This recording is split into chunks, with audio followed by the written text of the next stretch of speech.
भांडणं पण होतात. हो बस बस हो, तू बनवत खायला लागलायस वाटते. थँक्यू. बघतोय कुठला वाला बघितला सांग.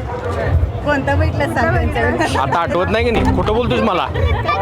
कुठल्या कुठे गेलो तू. कुठे गेलेली ट्रिप. बाळलेला गेलेलो बघितलं तू. पुढच्या वेळी जाताना सांगतो तुला. तू पण चल. हे बॉय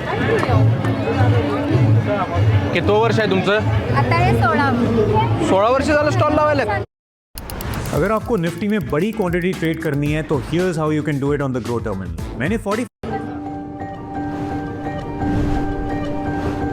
पश्चिम महाराष्ट्रामध्ये जेवढे प्रदर्शन भरतात त्यामध्ये हे सगळ्यात मोठं असं प्रदर्शन असतं. यामध्ये एक चांगली उलाढाल झालेली असते.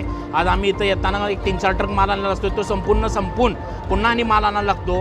हे म्हणजे हे खास करून सांगावंसं वाटतं. या प्रदर्शनामध्ये आल्यामुळं याचा आम्हाला खूप मोठा फायदा मिळतो की कमी वेळात आम्ही जास्त लोकांच्या पर्यंत पोहोचले जातो. ह्या प्रदर्शनमध्ये जनावरांची सोय, चारा, त्यांची चंदी आणि आलेल्या मालकांना जेवण राहण्याची सोय एवढी सुंदर केल्याबद्दल साहेबांचे आभार व्यक्त करतो. आणि बचत गटाचं असल्यामुळे आम्हाला याला फी वगैरे काही नसते. मोफत स्टॉल असतो. आम्ही वर्षभर वाट बघतो या प्रोग्रामची की कधी होणार म्हणून. एक महिला घरातून बाहेर पडून धाडसी निर्माण व्हायला लागले. आम्हाला आधी काही कळत नव्हतं. आमचं काही शिक्षण झालेलं नाही आहे जास्त. पण ह्या बचत गटाच्या मार्फत आणि भागीरथी संस्थेच्या मार्फत बाहेर पडल्यामुळं आम्हाला बाहेरचं व्यवहार ज्ञान कळायला लागलं. बँकिंग कळायला लागलं आणि बँकेत कसे व्यवहार करायचे ते पण भागीरथी संस्थेमार्फत कळायला लागलं.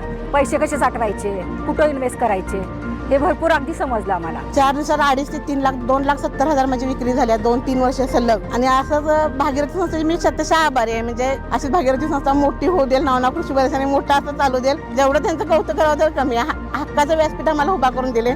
4 दिवस आम्हाला आमच्या माहेरी आल्यासारखं वाटते. म्हणजे स्टॉल चालू असले म्हणजे घरी गेल्यावर आम्हाला करमत नाही.